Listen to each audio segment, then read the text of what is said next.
My husband brought his new Italian partner to our anniversary dinner. He warned me, "She doesn't speak English, so just smile and eat." I nodded, playing the clueless housewife. They spent the night flirting in Italian, mocking my dress and my age. I kept eating silently, but when he whispered, "Once she signs the papers tomorrow, her money is yours." I haven't spoken Italian since college, but I looked at them and said, "I'm glad to have you here.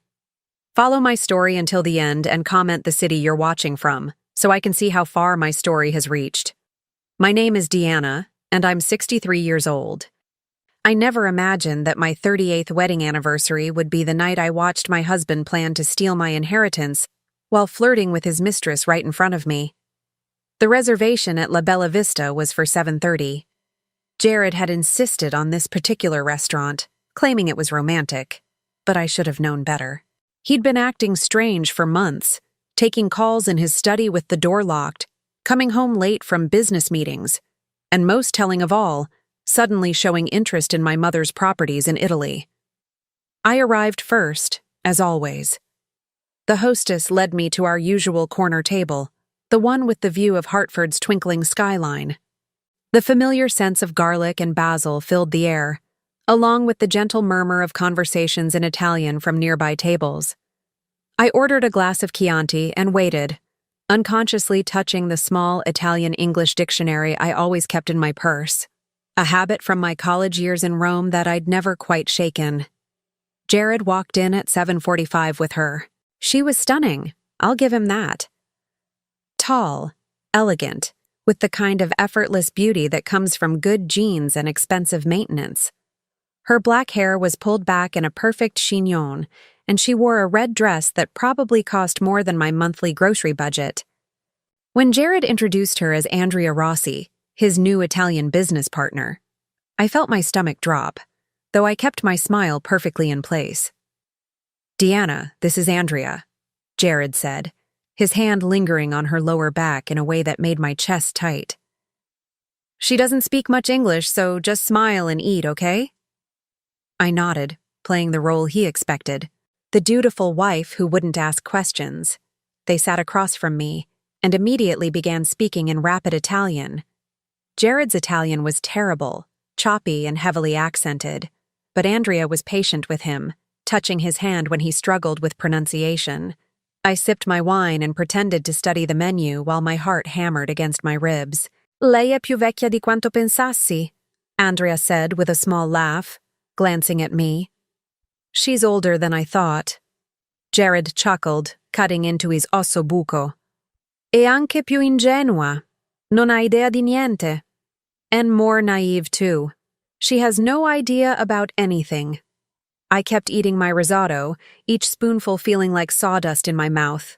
"Il vestito che indossa," Andrea continued, gesturing subtly toward my navy blue dress. "Sembra che l'abbia comprato in un negozio dell'usato." "The dress she's wearing looks like she bought it at a thrift shop." They both laughed softly, and Jared reached over to squeeze Andrea's hand.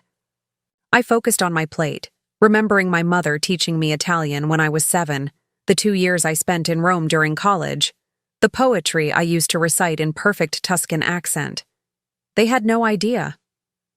"Quando firmerà I documenti domani?" Andrea asked, her voice dropping slightly. "When will she sign the documents tomorrow?" Jared glanced around nervously before answering. "Domani pomeriggio. Le ho detto che sono per semplificare I nostri investimenti." "Tomorrow afternoon. I told her they're to simplify our investments." My fork paused halfway to my mouth. "Documents? What documents?" "Perfetto," Andrea purred, running her finger along the rim of her wineglass. "Una volta che avrà firmato le procure, tutto sarà nostro. La villa, il vigneto, tutto. Perfect. Once she signs the power of attorney papers, everything will be ours. The villa, the vineyard, everything." The room seemed to tilt. My mother's properties. The ones she'd left to me when she died 9 years ago. The ones I'd barely visited because the memories were too painful. Jared knew how much they meant to me, knew they were my last connection to her. "E dopo?" Andrea asked. "And then?" Jared's voice dropped to a whisper, but I caught every word. Dopo ci liberiamo di lei. Divorzio per abbandono del tetto coniugale. Terrà solo I debiti. After that, we get rid of her. Divorce for abandoning the marital home. She'll only keep the debts. I reached for my water glass with a hand I willed to remain steady. 38 years of marriage, and this was how it ended. Not with a fight or growing apart, but with cold, calculated theft. Sei sicuro che non capisce? Andrea asked, eyeing me suspiciously. Are you sure she doesn't understand? Jared waved dismissively. Diana, per favore, non sa nemmeno ordinare un caffè in italiano. Diana, please. She can't even order coffee in Italian. I smiled at them both, raising my wine glass. This is lovely, I said in my most pleasant voice. Thank you for including me in your business dinner. Andrea relaxed visibly, and Jared patted my hand condescendingly. Of course, sweetheart. Andrea was just telling me about some investment opportunities in Tuscany. Investment opportunities. In my own inheritance. They continued their conversation, growing bolder with their comments about my appearance, my intelligence, even speculating about how quickly they could access my bank accounts once the papers were signed. With each cruel word, something inside me crystallized. Not anger exactly, but something colder, clearer. When dessert arrived, tiramisu that I couldn't taste, Andrea leaned closer to Jared and whispered, Domani sera celebriamo. Ho prenotato la suite al Marriott. Tomorrow night we celebrate. I've booked the suite at the Marriott. Jared's eyes lit up, and he brought her hand to his lips, kissing it softly. Right there, in front of me. I excused myself to the ladies' room, where I gripped the marble counter and stared at my reflection. The woman looking back at me had silver-streaked hair, laugh lines that had come from 38 years of loving a man who was planning to destroy her, and eyes that had just seen the truth. But she also had something Jared and Andrea didn't know about. She had secrets of her own. I pulled out my phone and scrolled to a contact I hadn't called in months. Giuseppe Martinelli, the caretaker of my mother's villa in Montalcino. A man who'd been sending me careful, respectful emails for years about property maintenance, and who'd mentioned, more than once, strange inquiries about the ownership of the land. I typed quickly, Giuseppe, I'm coming to Italy soon. Can you meet me at the villa? There are some documents I need to review. And, Giuseppe, if anyone else asks about the property, please don't share any information. Trust me on this. His response came within minutes.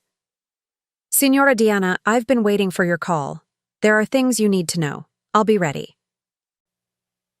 When I returned to the table, Jared and Andrea were sharing a piece of chocolate cake, feeding each other with the intimacy of lovers. They barely noticed I'd been gone. Ready to go home? Jared asked, signaling for the check. Yes, I said, gathering my purse and touching the dictionary one more time. I'm very ready. As we walked to our cars, Andrea had driven separately, of course. She kissed Jared goodbye on both cheeks, European style, but her lips lingered near his mouth just long enough to make her intentions clear. Ci vediamo domani, she said, looking directly at me with a smile that didn't reach her eyes. See you tomorrow. I smiled back, my voice warm and innocent. It was so nice meeting you, Andrea. I hope we'll be seeing much more of each other. If only she knew how much I meant those words. If only she knew that tomorrow would be nothing like what she and my husband had planned. The drive home was silent. Jared hummed softly to himself, probably thinking about his celebration at the Marriott tomorrow night. I stared out the window at the familiar Connecticut suburbs, at the life I'd built for 38 years, and began planning how to save everything that mattered. Because unlike what they thought, I wasn't just Deanna, the naive housewife who couldn't order coffee in Italian. I was Deanna Castellano-Williams, who'd graduated magna cum laude from the University of Florence, who'd once given a presentation on Dante's Inferno to a room full of Italian professors, and whose mother had left her not just property, but a legacy of strength I was finally ready to claim. Tomorrow, Jared and Andrea would learn exactly who they'd been underestimating, and they would learn it in perfect Italian. I didn't sleep that night. How could I? Every time I closed my eyes, I heard Andrea's voice saying, "Ci liberiamo di lei." We get rid of her. 38 years of marriage, and my husband was planning to discard me like yesterday's newspaper. Jared slept soundly beside me, snoring softly the way he had for decades. Amazing how someone could sleep so peacefully while plotting to destroy their spouse's life. I watched the digital clock change from 2:17 a.m. to 3:45 a.m. to 5:23 a.m., my mind racing with questions and plans. At 6 a.m., Jared's alarm buzzed. He rolled over, kissed my forehead with the same casual affection he'd shown for years, and headed to the shower. "Big day today," he called over the sound of running water. "Lots of paperwork to get through." Yes, I thought. Lots of paperwork, the kind that would steal my mother's legacy and leave me with nothing. After he left for his office at 8:30, claiming he needed to prepare documents for our meeting, I began my own investigation. I started in his study, a room I rarely entered anymore. It used to be our shared space when we were younger. I'd grade papers at the small desk while he worked on his accounting business at the larger one. But over the years, it had become his private domain. The room smelled like his cologne and old leather. His desk was meticulously organized, as always, but something felt different. I opened drawers carefully, looking for anything related to Italy or Andrea. In the bottom drawer, tucked behind a stack of old tax returns, I found it. A folder labeled Italian Properties D. Williams. My hands trembled as I opened it. Inside were copies of documents I'd never seen before. Property assessments for my mother's villa and vineyard, recent photographs of the buildings, and most shocking of all, a letter from an Italian law firm dated 3 months ago. The letter was in Italian, discussing transfer procedures and foreign property acquisition protocols. But it was the handwritten notes in Jared's messy scrawl that made my blood run cold. Villa current value, approximately $1.2 million. Vineyard, $600,000. Total assets, over $1.8 million. Andrea confirms Italian law allows spousal property transfer with proper documentation. Below that, in red ink, power of attorney documents ready. D signs tomorrow. Transfer complete within 30 days. I photographed every page with my phone, my hands shaking so badly I had to retake several shots. This wasn't a sudden betrayal. This was a calculated months-long plan to steal my inheritance. The second shock came when I found Andrea's real business card tucked behind the legal documents.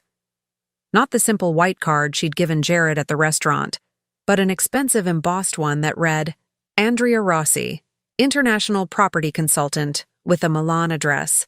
On the back, in Jared's handwriting, previous clients, Margaret Hoffman, Chicago, Ruth Patterson, Boston, Elena Vasquez, Miami. A property consultant who specialized in targeting American women with Italian inheritances. My stomach lurched as I realized I wasn't Jared's first victim. I was just his latest. I quickly searched online for the names Jared had written down. What I found made me sick. Margaret Hoffman, 72, of Chicago, had lost a $2 million villa in Lake Como after her husband of 45 years convinced her to sign tax simplification documents. The divorce papers were filed 2 weeks later. Margaret died in a nursing home 8 months after losing everything. Ruth Patterson, 68, of Boston, had inherited olive groves in Calabria from her grandmother. Her husband and his Italian business partner convinced her to streamline the property management. She ended up homeless, living with her daughter. Elena Vasquez, 61, of Miami, had trusted her husband of 32 years to handle the paperwork for her family's Sicilian vineyard. She discovered the betrayal only when Italian authorities contacted her about unpaid property taxes on land that was no longer legally hers. I printed every article, every court document I could find. Andrea Rossi wasn't just a mistress. She was a professional predator who specialized in destroying marriages and stealing inheritances. And Jared wasn't a cheating husband who'd lost his way. He was an active participant in a con game that had already destroyed at least 3 other women's lives. The phone rang, startling me out of my research. Jared's name appeared on the screen. "Hi, honey," he said, his voice warm with false affection. "Just wanted to confirm our meeting at 2 p.m. The lawyer's office is on Main Street, Suite 407. Bring your driver's license and social security card, okay?" "Of course," I managed, my voice surprisingly steady. "Should I bring anything else?" "Nope, just yourself. This is just to simplify our investment portfolio, make everything easier to manage. You know I only want what's best for us." Us. As if there was still an us in his mind. After hanging up, I called the law office he'd mentioned. "Hello, I'm Deanna Williams. My husband Jared scheduled an appointment for us today at 2 p.m., but I wanted to confirm what documents we'll be signing." The receptionist sounded confused. "Mrs. Williams? I don't show any appointment under that name. Are you sure you have the right office?" My heart pounded. "Let me double-check the address. Suite 407 on Main Street? That's us, but we definitely don't have any Williams appointments today. In fact, we specialize in immigration law, not financial planning." I thanked her and hung up. So Jared was planning to take me somewhere else entirely. Somewhere without official records. Somewhere Andrea could witness my signature on documents that would steal everything my mother had left me. That's when I remembered Giuseppe's email from months ago, the one I'd barely paid attention to at the time. He'd mentioned that someone claiming to be my husband had contacted him about selling the property. I'd assumed it was a scam, and told Jared about it, laughing at how bold thieves had become. Jared had laughed too, saying we should be more careful about protecting our information. Now I realized Giuseppe had been trying to warn me. I found his email and read it carefully. "Signora Diana, a man claiming to be your husband called asking about selling the villa. He knew many details about the property, but something felt wrong." He spoke no Italian and seemed surprised when I mentioned the olive harvest. "Your mother always said the olive grove was your favorite part of the land." I told him nothing, but I wanted you to know. Giuseppe had protected me even when I didn't know I needed protection. I spent the rest of the morning preparing. I called my bank and put a security hold on all our joint accounts, requiring both signatures for any withdrawals over $500. I contacted my financial advisor and moved my individual retirement account to a new institution. I even called a locksmith to have the locks changed on our house, scheduled for tomorrow morning while Jared would be at his celebration. Most importantly, I booked a flight to Italy. Not for next week or next month, but for tomorrow night. If Jared wanted to play games with my inheritance, he would discover that I'd been playing chess while he was still learning checkers. At noon, I received a text from Andrea. "Looking forward to meeting you again today, Mrs. Williams. Thank you for being so understanding about our business relationship." I stared at the message for a long moment, then replied, "The pleasure is all mine. I can't wait to show you exactly how understanding I can be." By 1 p.m., I had gathered everything I needed, copies of all the evidence I'd found, my mother's original will proving sole inheritance, my passport, and most importantly, the phone number for Giuseppe Martinelli, who was expecting my call. I dressed carefully for our 2 o'clock meeting, wherever it was really going to be. I chose my navy blue suit, the one my mother had helped me pick out for my first job interview 40 years ago. She always said it made me look powerful and confident. Today, I would need both. As I was getting ready to leave, I found myself standing in front of the mirror in our bedroom, the bedroom I'd shared with Jared for nearly 4 decades. The woman looking back at me wasn't the same person who'd sat silently at La Bella Vista last night. She was someone who'd just discovered she'd been living a lie, but she was also someone who'd decided to fight back. I touched the gold locket at my throat, the one with my mother's picture inside. "I won't let them take what you left me, Mama," I whispered in Italian. "Ti prometto. I promise." My phone buzzed with another text from Jared. Running a few minutes late. Meet you at the office at 2:15 instead. I typed back, no problem, take your time. But I wasn't planning to meet him at any office. I had my own appointment to keep, with the truth. As I drove toward downtown Hartford, I thought about the 3 women who'd been destroyed by Andrea's scheme. Margaret, who'd died alone in a nursing home. Ruth, who'd lost her family's legacy. Elena, who'd trusted the wrong person and paid with everything she owned.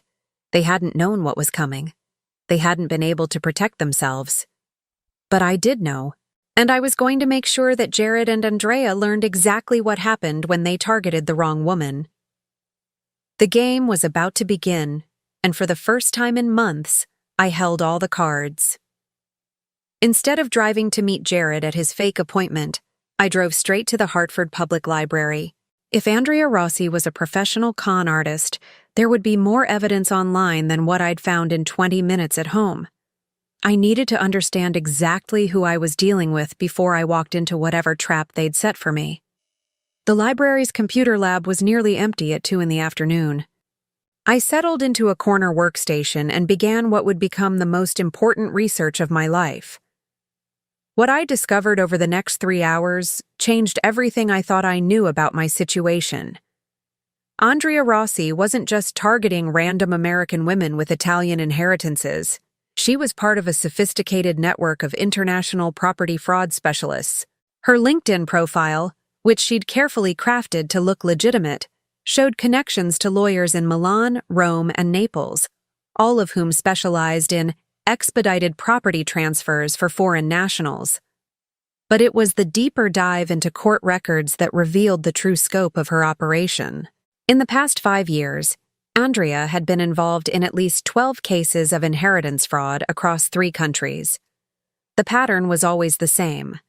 Identify wealthy American widows or wives with Italian property, seduce their husbands, or find husbands willing to participate for a cut of the profits, then use carefully forged power of attorney documents to steal everything.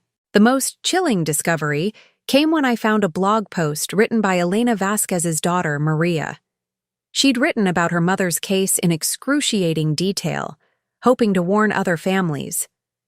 According to Maria, her stepfather had been having an affair with Andrea for over a year before they made their move on her mother's Sicilian vineyard. The theft was so perfectly orchestrated that by the time Elena realized what had happened, the property had already been sold to a shell company controlled by Andrea's network. My mother trusted him completely, Maria had written. She signed those papers thinking she was helping their marriage by simplifying their finances. Instead, she signed away 4 generations of family history. The worst part? When she confronted him, he acted like she was crazy. He gaslighted her so effectively that she started to doubt her own memory of what she'd signed. I printed Maria's blog post and several others from Andrea's victims. Each story followed the same devastating pattern: trust, manipulation, theft, abandonment, and finally, the complete destruction of women who'd simply wanted to believe their husbands loved them. But there was one difference in my case that gave me hope. Unlike the other women, I'd discovered the plan before signing anything. I still had time to protect myself. My phone buzzed constantly with increasingly frantic messages from Jared. "Where are you? The lawyer is waiting." "Deanna, this is important. We need to sign these papers today." "I'm getting worried. Please call me back." "The appointment is at a different location. Meet me at the Marriott downtown, conference room B." They had to move the meeting at the last minute. The Marriott, the same hotel where Andrea had booked their celebration suite. They weren't even trying to be subtle anymore. Instead of responding to Jared, I called Giuseppe in Italy. Despite the time difference, it was past 8 p.m. in Tuscany. He answered immediately. "Signora Deanna," his warm voice came through clearly. "I've been expecting your call." "Giuseppe, I need to ask you some difficult questions about the property. Has anyone else been inquiring about ownership or trying to get information about the villa?" His sigh was heavy with concern. "Si, signora. Many calls in the past few months. A woman claiming to be your daughter, asking about selling quickly. A man saying he was your lawyer, wanting copies of all property documents. Another woman, this one with a very strong Milan accent, asking about the value of the olive groves. My chest tightened. What did you tell them? Nothing, Signora. Your mother made me promise years ago that I would only discuss the property with you directly. She was very specific about this, she said. He paused, as if remembering something painful. She said there might come a day when people would try to trick me, and I should trust only you. My mother had known. Somehow she'd anticipated that someone might try to steal what she'd left me. Giuseppe, I need to come to Italy immediately, tonight if possible. Can you meet me at the villa tomorrow? Of course, Signora. But are you in trouble? I looked around the library, at the evidence I'd printed, at the messages from my husband demanding I meet him at a hotel to sign away my birthright. Yes, Giuseppe, I am, but not for much longer. Then you should know. His voice dropped to a whisper. Your mother left something for you. Hidden in the villa. She made me promise to show it to you only if you came to Italy alone, without your husband. She said you would understand when the time was right. A chill ran down my spine. What kind of something? Letters, Signora, and documents. She said they would protect you if anyone ever tried to take what was rightfully yours. My mother, who'd died 9 years ago, was still trying to protect me. I felt tears burning my eyes as I realized how much she'd understood about the dangers of trusting the wrong people with family legacy. I'll be there tomorrow evening, Giuseppe. And Giuseppe, if anyone else calls asking about me or the property, I know nothing, Signora. I have always known nothing. After hanging up, I went to the travel agency next door to the library. Yes, travel agencies still existed, and sometimes they were the best option when you needed to book international flights without leaving a digital trail your husband could follow. I need a flight to Rome tonight, I told the agent, a middle-aged woman who looked like she'd helped people escape complicated situations before. Tonight? That's going to be expensive and difficult. Most flights to Rome leave in the morning. Money isn't an object. I need to leave as soon as possible. She typed rapidly on her computer. There's a KLM flight through Amsterdam that leaves at 11:45 p.m. You'd arrive in Rome tomorrow evening around 6:30 local time, but it's going to cost almost $4,000 for business class. Book it. As she processed my credit card, my personal card that Jared had no access to, I felt a strange sense of calm descending over me. For months, I'd been reactive, trying to understand why my husband was behaving strangely, why he seemed distant, why he was suddenly so interested in my Italian properties. Now I was taking action. My phone rang again. Jared's name flashed on the screen. This time I answered. Deanna, where the hell are you? We've been waiting for over an hour. We? I asked innocently. The lawyer and I, for the investment paperwork. Remember? Oh, Jared, I'm so sorry. I got confused about the location. You said Suite 407 on Main Street, but when I called to confirm, they said they didn't have any appointment for us. Silence. I could practically hear him scrambling for an explanation. There must have been some miscommunication. We're at the Marriott now, conference room B. Can you come here? Of course, honey. I'll be right there. But instead of driving to the Marriott, I went home. I had packing to do and final preparations to make before my flight. I also had one more crucial phone call to make. I dialed the number for Maria Vasquez, Elena's daughter, whose blog post had revealed so much about Andrea's methods. Hello? Ms. Vasquez, this is Deanna Williams.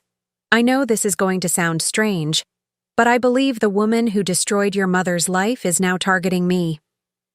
The silence on the other end stretched for several seconds. Then, Andrea Rossi? Yes. How did you know?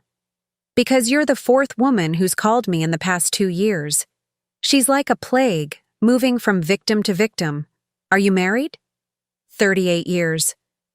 And your husband suddenly has a new Italian business partner who doesn't speak much English? My blood turned to ice. Yes. Then you need to run. Tonight. Don't sign anything. Don't trust anything he says. And don't think you can outsmart them together. My mother thought she could reason with my stepfather. Thought their marriage meant something to him. She died believing it was somehow her fault. I'm not running, I said quietly. I'm fighting back. How? I looked at my packed suitcase, at the evidence I'd gathered, at the plane ticket on my kitchen counter. I'm going to Italy to claim what's mine before they can steal it. And I'm going to make sure they understand exactly who they've been underestimating. Maria's voice warmed with something that sounded like admiration. Then you're braver than the rest of us were. Be careful, Mrs. Williams. Andrea doesn't just destroy finances. She destroys lives. And she doesn't give up easily. Neither do I. After hanging up, I looked around the kitchen where I'd cooked 38 years of meals for a man who was planning to betray me. Tomorrow night, I'd be eating dinner in my mother's villa, surrounded by olive trees and the scent of rosemary, protected by documents my mother had hidden away for exactly this moment. My phone buzzed with one final message from Jared. Very disappointed in you, Deanna. We'll discuss this when you get home.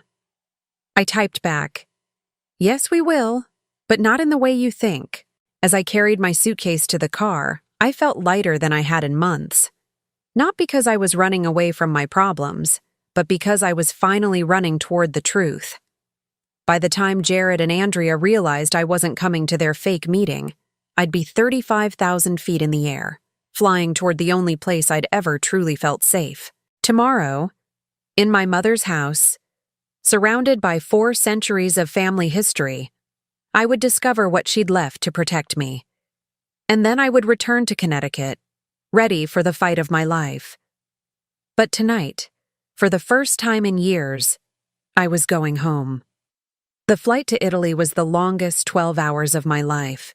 I couldn't sleep, couldn't eat, couldn't focus on the movie or the book I'd brought. My mind kept racing between rage at Jared's betrayal and anticipation of what my mother had hidden in the villa. Every time I closed my eyes, I heard Andrea's voice saying, "Ci liberiamo di lei," and saw Jared's face as he kissed her hand at dinner. I landed in Rome at 6:30 p.m. local time, exhausted but determined. The drive to Montalcino took another 3 hours through winding Tuscan roads that I remembered from childhood visits with my mother. As the sun set behind rolling hills covered with vineyards, I felt something I hadn't experienced in months: peace. Giuseppe was waiting for me at the villa, just as he'd promised. He looked exactly as I remembered from my last visit 9 years ago. Weathered face, kind eyes, and hands that spoke of a lifetime working the land.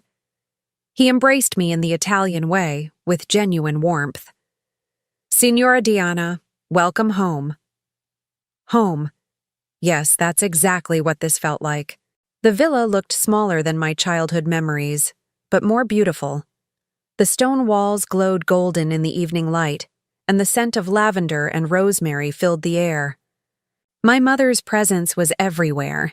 In the carefully tended herb garden, the restored shutters painted the exact shade of blue she'd always loved, the lemon trees she'd planted the year I graduated college. You look tired, Signora, Giuseppe said gently. Perhaps we should wait until tomorrow to... No. I surprised myself with the firmness in my voice. I need to see what she left me. Tonight. Giuseppe nodded, understanding in his eyes. Then come. It's in the cellar, behind the wine racks your great-grandfather built. We descended stone steps that were probably centuries old, into a cellar that smelled of earth and aged wine. Giuseppe moved aside several bottles and pressed against a stone that looked identical to all the others. A section of the wall swung inward, revealing a space I'd never known existed. Inside was a metal box, about the size of a shoebox, wrapped in oilcloth to protect it from moisture. My hands trembled as I opened it. The first item was a letter addressed to me in my mother's elegant handwriting. For Deanna, when she needs to fight for what is ours. The letter was dated just 3 months before her death. My dearest daughter, if you are reading this, it means someone is threatening what I've left you. I pray I am wrong, but I have learned that money and property bring out the worst in people, sometimes even those we love most. The man you married seemed kind when I met him, but I noticed how his eyes changed when we discussed the villa and the vineyard. He asked too many questions about values and ownership laws. A woman learns to recognize that look, cara mia. I have seen it before. In this box, you will find documents that prove the property belongs to you and you alone. Your father signed papers when we divorced, relinquishing any claim to my family's holdings. Jared has no legal right to anything I have given you. But more importantly, I have left you evidence of your great-great-grandmother Julia's wisdom. She faced a similar situation in 1897 when her husband's brother tried to steal our family's land through forged documents. She fought back and won, but she was careful to document everything for future generations. The same tactics they used then are still being used now. Be smarter than they are, Kara. Be patient. Be strong. And remember, this land has survived wars, famines, and countless men who thought they could take what wasn't theirs. It will survive this too, because you are stronger than you know. With all my love and faith in you, Mama. Beneath the letter were legal documents that took my breath away. The original property deeds, going back 5 generations. Copies of Italian court records from 1897, documenting my great-great-grandmother's legal victory over her would-be thieves. And most importantly, a recent assessment from an Italian law firm showing that my properties were worth far more than I'd ever realized. The villa, vineyard, and olive groves were valued at over $3 million, not the $1.8 million that Jared's stolen documents had claimed. But there was more. Mineral rights to a section of land that might contain valuable deposits, water rights that were becoming increasingly precious in Tuscany's changing climate, and historical designations that made the properties eligible for significant tax benefits. No wonder Andrea had targeted me. This wasn't just about inheritance fraud. This was about stealing a small fortune. The last item in the box was a small recording device, obviously vintage, with a note attached. Julia's testimony, recorded by her granddaughter in 1957. Listen and learn. Giuseppe helped me set up the old machine. The voice that emerged was thin with age but strong with conviction, speaking in the Tuscan dialect of my childhood. They thought I was just a foolish woman who would sign whatever papers they put in front of me. But I had learned to read, learned about law, learned to fight. When they came with their lies and their threats, I was ready. I had evidence. I had witnesses. I had the truth. And the truth, cara mia, is stronger than any lie they can tell. I sat in that ancient cellar, surrounded by the wisdom of generations of women who had protected our family's legacy, and felt something shift inside me. The fear and uncertainty of the past weeks crystallized into cold, clear purpose. I wasn't just fighting for property. I was fighting for the survival of something that had endured for centuries. And I had advantages that Jared and Andrea couldn't possibly know about. Giuseppe and I spent the next hour reviewing the documents and discussing strategy. He had contacts at the local courthouse, relationships with lawyers who specialized in international property law, and most importantly, detailed records of every suspicious inquiry about my property over the past year. They've been planning this for a very long time, he said, showing me a log he'd kept of phone calls and visits. But they made one mistake, Signora. They assumed you were like the other American women, isolated from your Italian family history, dependent on your husband for guidance. What's our next step? We make sure the property is legally protected from any fraudulent transfer attempts. I've already spoken with Avvocato Benedetti in Siena. He can have restraining orders filed by tomorrow morning, preventing any sales or transfers without your physical presence and Italian legal representation. My phone, which had been mercifully quiet during the flight, suddenly exploded with notifications. Dozens of missed calls and messages from Jared, each one more frantic than the last. Where are you? This isn't funny anymore. People are asking questions. You need to come home now. I know you're upset, but we can work through this. Your phone is going straight to voicemail. I'm calling the police. And finally, the message that confirmed everything I'd suspected. Andrea says you're trying to sabotage our business deal. She's threatening legal action. Just come home and sign the papers, and we can put this all behind us. Legal action. They were still trying to intimidate me, still assuming I was the helpless woman who'd sat silently at La Bella Vista 3 days ago. I typed back a single message. I'm exactly where I need to be. We'll talk when I return. And Jared? I hope you enjoyed your celebration at the Marriott, because it was your last one. His response came within seconds. What are you talking about? What celebration? I showed the message to Giuseppe, who chuckled. He's pretending he doesn't know what you mean? Of course he is, but that's about to change. I called Avocado Benedetti, even though it was past 10 p.m. Giuseppe had warned him to expect my call at any hour. Signora Williams, his voice was crisp and professional. Giuseppe has explained your situation. I've already begun the preliminary paperwork to protect your properties. But I need to ask, do you have evidence of their intentions to commit fraud? I have recordings of them planning the theft. I have documentation of their previous victims. I have copies of forged documents they intended me to sign.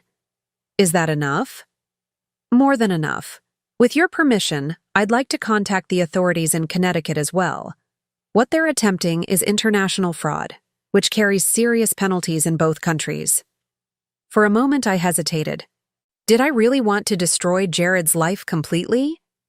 38 years of marriage, even a marriage built on lies, wasn't easy to walk away from. Then I remembered Elena Vasquez, dying alone in a nursing home. Margaret Hoffman, losing everything she'd inherited from 4 generations of her family. Ruth Patterson, homeless and dependent on her daughter. Yes, I said firmly. Contact the authorities. They need to be stopped before they destroy anyone else. That night, I slept in my mother's bedroom, in the bed where she'd been born, and where she'd spent her last healthy summer before moving to America permanently. The windows were open, and I could hear the gentle sound of wind through olive trees, the distant bells of the village church, the peaceful quiet of a place that had survived centuries of challenges. For the first time in months, I felt safe. The next morning, I woke to the sound of my phone ringing.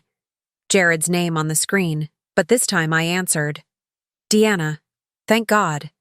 Where are you? I'm in Italy, Jared, at my mother's villa. The villa you and Andrea were planning to steal from me. Silence. Long, heavy silence. I don't know what you think you heard, but basta, I said quietly in Italian. Enough. Another pause. Then, in a voice I'd never heard before, uncertain and almost frightened. You understand Italian? Fluently. I understood every word you and Andrea said at dinner. Every cruel comment about my appearance. Every detail of your plan to rob me. Every lie you told about loving me. I could hear his breathing, sharp and panicked. Deanna, let me explain. No explanations necessary. I know about Margaret Hoffman, Ruth Patterson, and Elena Vasquez. I know about Andrea's network of property fraudsters. I know about the forged power of attorney documents. I know everything. You don't understand. I was trapped. She was blackmailing me. Stop. My voice was steady as stone. Just stop. The silence stretched between us, filled with 38 years of memories that would never look the same again. The authorities in both countries have been contacted, I continued. My properties are legally protected.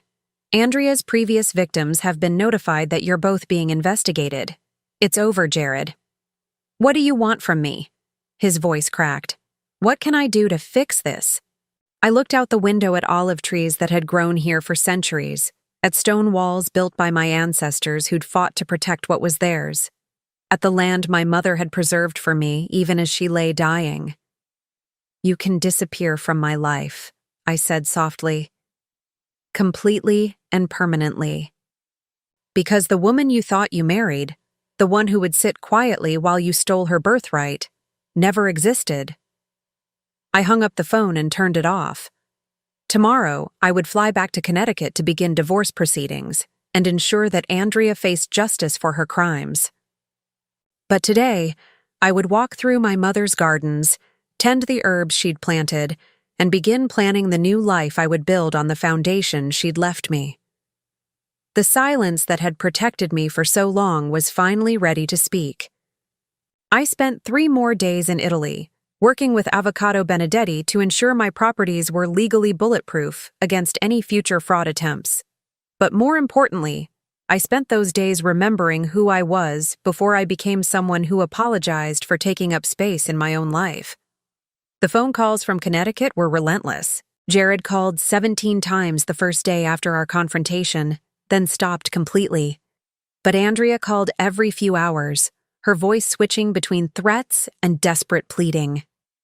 "Mrs. Williams, you're making a terrible mistake," she said in one message, her Italian accent thicker when she was angry. "Jared owes money to very dangerous people. If you don't help him, something bad might happen to you." I saved every threatening message and forwarded them to both Avocado Benedetti and the FBI agent who'd been assigned to the international fraud case. Andrea was making their job easier with every word.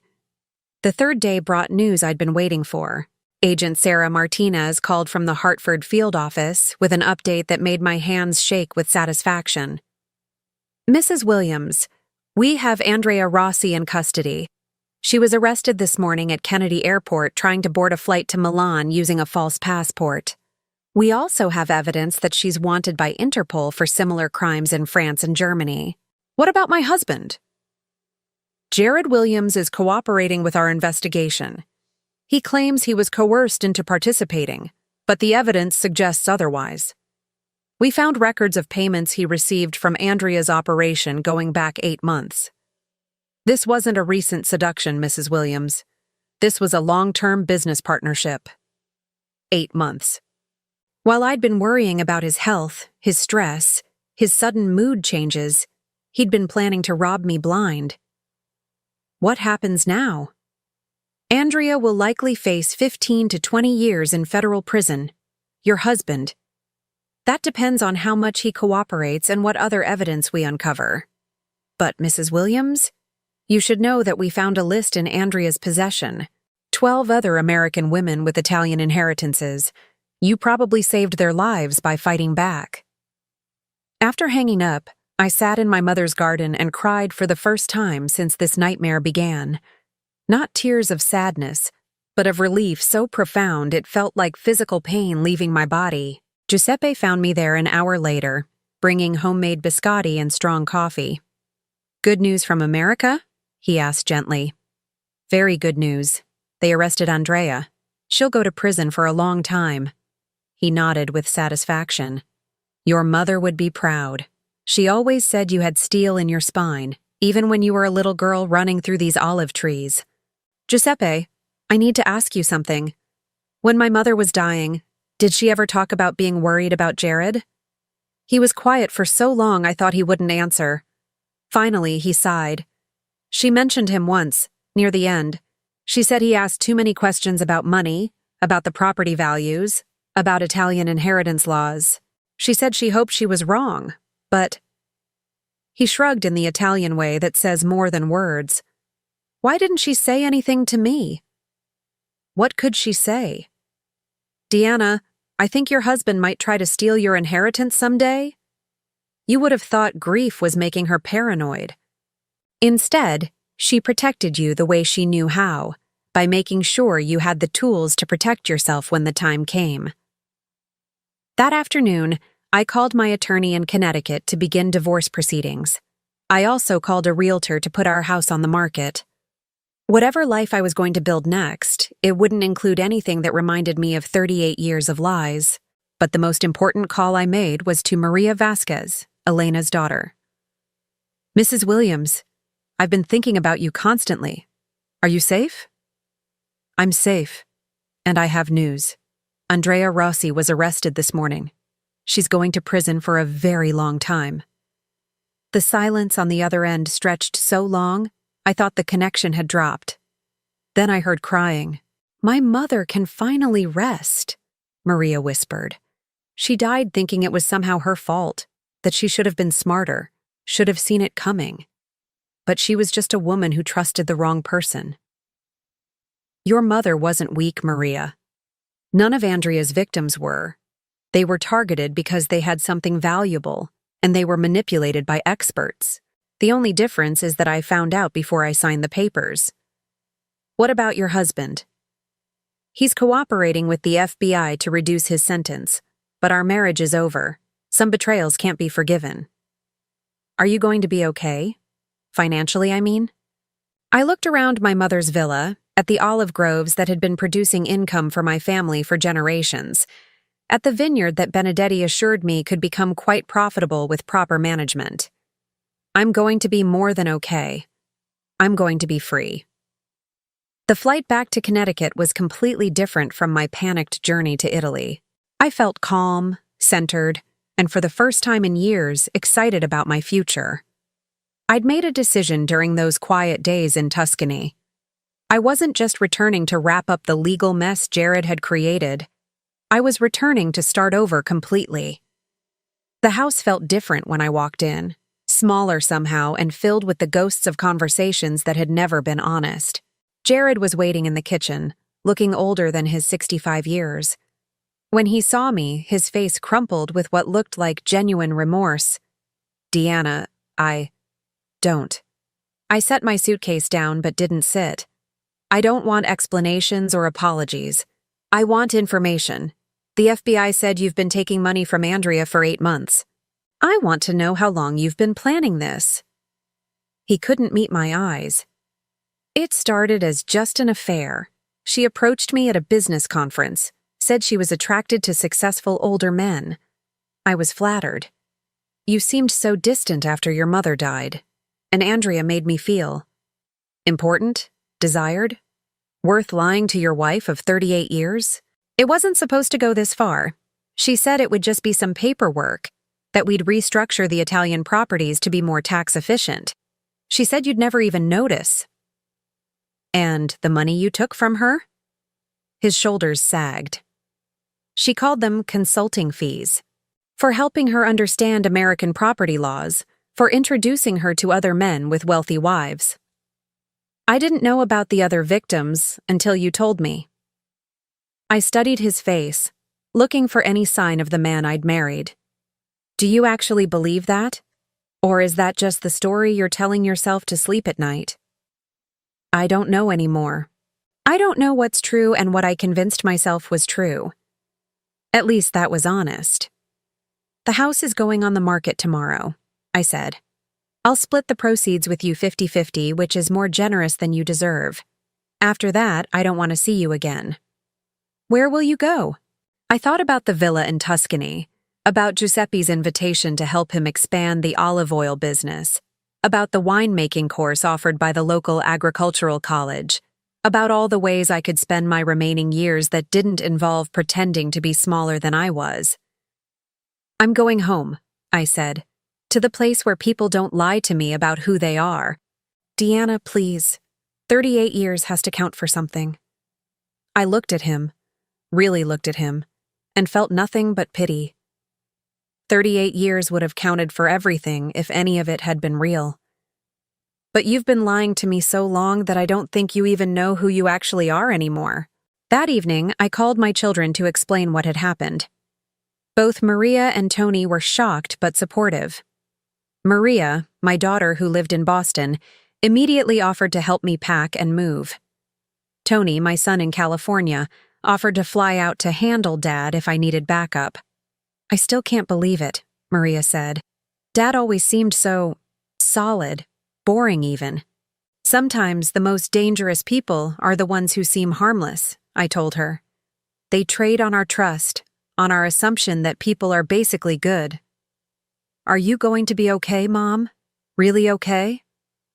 I was sitting in my mother's favorite chair, looking through photo albums from my childhood summers in Italy. Pictures of me at 8, covered in dirt from helping with the olive harvest. Pictures of me at 16, learning to make wine with my grandfather. Pictures of a girl who was confident and strong before life taught her to apologize for taking up space. I'm going to be better than okay, sweetheart. I'm going to remember who I was before I forgot. 3 weeks later, the house sold to the first family who looked at it. Jared received a suspended sentence in exchange for testifying against Andrea and providing information about her network. He moved to a small apartment across town, and I heard through mutual friends that he'd started attending therapy and Alcoholics Anonymous meetings. I hoped he found peace, genuinely, but I also hoped I never saw him again. My last night in Connecticut, I drove to my mother's grave. I'd brought fresh flowers and a letter I'd written in Italian, telling her about the villa, about Giuseppe, about the new life I was building on the foundation she'd left me. "Grazie, Mama," I whispered, placing the flowers on her headstone. "For protecting me even when I didn't know I needed protection. For teaching me that some things are worth fighting for showing me that I was stronger than I knew." The next morning, I boarded a plane to Rome with 2 suitcases, a heart full of hope, and the absolute certainty that I was finally truly going home. 6 months later, I stood in the kitchen of my mother's villa, teaching my first Italian cooking class to a group of American women who'd come to Tuscany to rediscover themselves. The irony wasn't lost on me.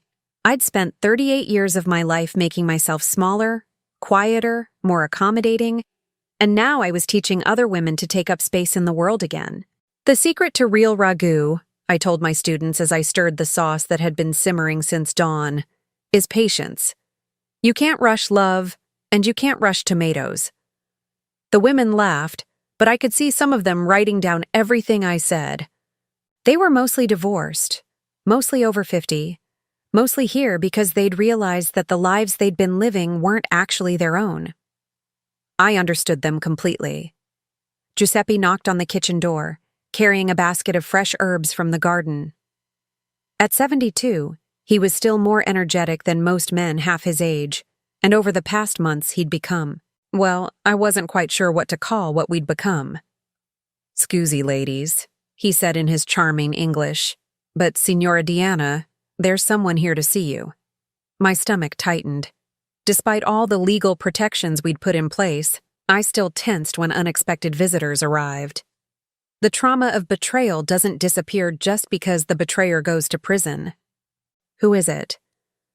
"A young woman from America. She says her name is Catherine Morrison, and she needs to speak with you about Andrea Rossi." I excused myself from the cooking class and found Catherine waiting in the garden. She was probably in her early 40s, well-dressed but with the hollow look around her eyes that I recognized from my own mirror during the darkest days with Jared. "Mrs. Williams? I'm Catherine Morrison from Phoenix. I think you saved my life." "I'm sorry?" She pulled out her phone and showed me a news article about Andrea's arrest. "My husband introduced me to an Italian woman named Andrea 3 months ago. Said she was going to help us invest in some property in Tuscany. We were supposed to sign papers next week."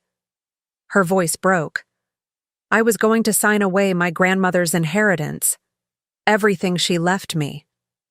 I led her to a bench under the olive trees where I'd spent so many mornings these past months, drinking coffee and planning my new life. "Tell me what happened." "Richard, my husband, he's been different lately. Secretive, always on his phone. He told me he'd met this amazing Italian businesswoman who could help us buy property here, maybe even retire early." She laughed bitterly. It all sounded too good to be true, but I wanted to believe him. I wanted to believe we were finally going to have the adventure we'd always talked about. "What made you suspicious?" "Andrea kept pushing for me to sign power of attorney documents to make the process smoother. But something about the way she looked at me. It reminded me of how a cat looks at a mouse. When I saw the news about her arrest, I hired a private investigator to look into Richard's recent activities.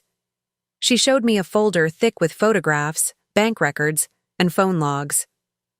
Richard Morrison had been in contact with Andrea for over 6 months, had received payments totaling $47,000 from her organization, and had already begun moving his wife's assets into accounts Catherine couldn't access. The private investigator said if you hadn't exposed Andrea when you did, I would have lost everything within the next month.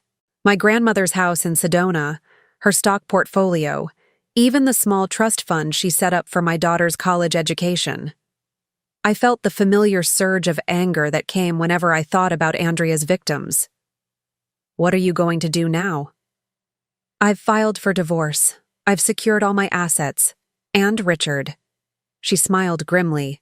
Richard is facing charges for conspiracy to commit fraud. Apparently, the FBI had him under surveillance after Andrea's arrest. Good. You were smart to act quickly. Mrs. Williams, can I ask you something? How do you trust anyone again after something like this? I looked around the garden my mother had planted, at the villa where generations of strong women had made difficult decisions, at Giuseppe tending the herb garden with the quiet contentment of someone who'd found his place in the world. You learn that trust isn't something you give away freely, I said finally.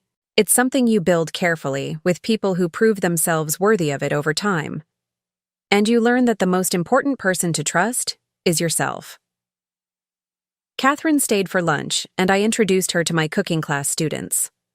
By the time she left, she had phone numbers for 3 different women who'd rebuilt their lives after devastating betrayals, and an invitation to return to Tuscany whenever she needed a safe place to heal.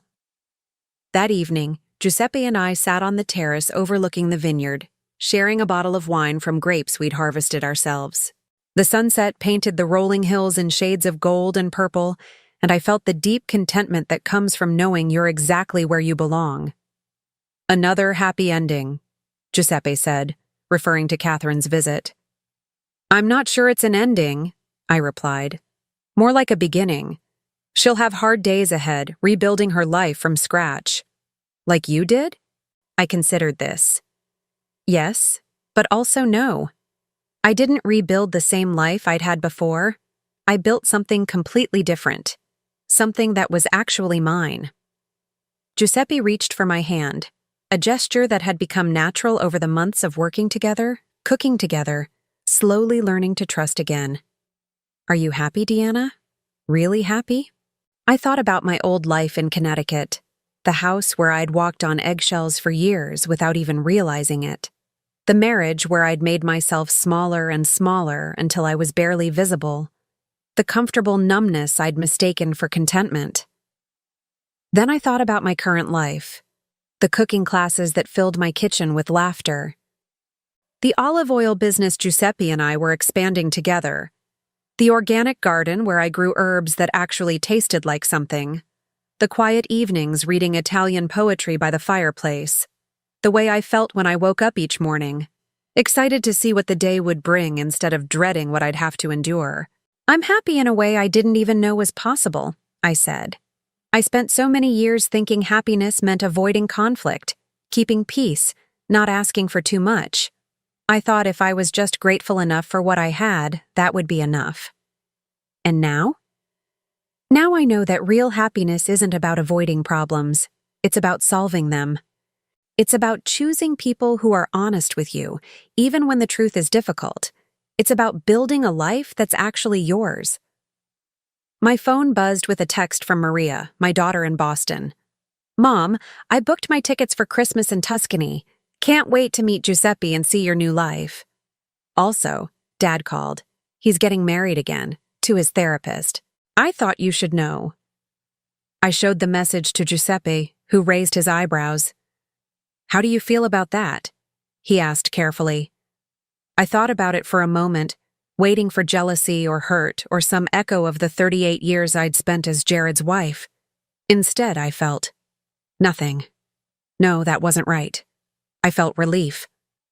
I feel sorry for his therapist, I said finally, and grateful that she's not me. Giuseppe laughed, the rich sound mixing with the evening birdsong. You are a remarkable woman, Deanna Castellano. Castellano. I'd legally changed my name back to my mother's family name 6 months ago, shedding the last connection to a life that had never really fit. Hearing Giuseppe say it still sent a little thrill through me, the recognition of who I actually was, not who I'd pretended to be. Giuseppe, can I tell you something? Always. The night I listened to Jared and Andrea planning to steal my inheritance, I felt like I was dying inside. Not just from the betrayal, but from realizing how invisible I'd become in my own life. I'd spent so many years being quiet, being agreeable, being grateful for scraps of attention, that I'd forgotten I was supposed to take up space in the world. He squeezed my hand gently. But you know what I realized sitting here tonight, watching another woman discover her own strength? I wasn't dying in that restaurant. I was being born, the real me, the one who'd been buried under decades of trying to be what other people wanted. And who is the real you? I looked around the terrace where we sat, at the kitchen where I taught women to nourish themselves and others, at the business we were building together based on honesty and mutual respect, at the life I'd created from the ashes of everything I'd lost. The real me is someone who speaks Italian fluently and isn't ashamed of being smart. Someone who can run a business and make decisions and trust her own judgment. Someone who deserves love that doesn't require her to disappear. I turned to face him. Someone who's ready to be happy without apologizing for it. Giuseppe's smile was soft and warm in the fading light. I'm very glad to meet her at last. Later that night, after Giuseppe had gone back to his cottage and I'd cleaned up from the cooking class, I sat in my mother's bedroom writing in the journal I'd started keeping since moving to Italy. The entry for today was simple. Today I helped another woman escape the trap I fell into for so many years. Tomorrow I'll teach 6 more women that they deserve to take up space in their own kitchens, their own lives. Next week, Giuseppe and I will bottle the first wine we made together from our own grapes. I am 63 years old, and I am finally living my life instead of surviving someone else's version of what my life should be. The silence I kept for so long wasn't protecting anyone. It was just keeping the truth from being heard. Now that I've found my voice again, I understand what my great-great-grandmother Julia meant when she said the truth is stronger than any lie. Some stories end with revenge. Some end with forgiveness. This one ends with something better. Freedom. Outside my window, the olive trees rustled in the night breeze, the same trees that had watched over 5 generations of women who'd refused to let anyone steal what belonged to them. I was part of that legacy now, not because of the property I'd inherited, but because of the strength I'd finally claimed as my own. The silence that had hidden my truth for so long had finally learned to speak. Now I'm curious about you who listened to my story. What would you do if you were in my place? Have you ever been through something similar? Comment below, and meanwhile, I'm leaving on the final screen 2 other stories that are channel favorites, and they will definitely surprise you. Thank you for watching until here.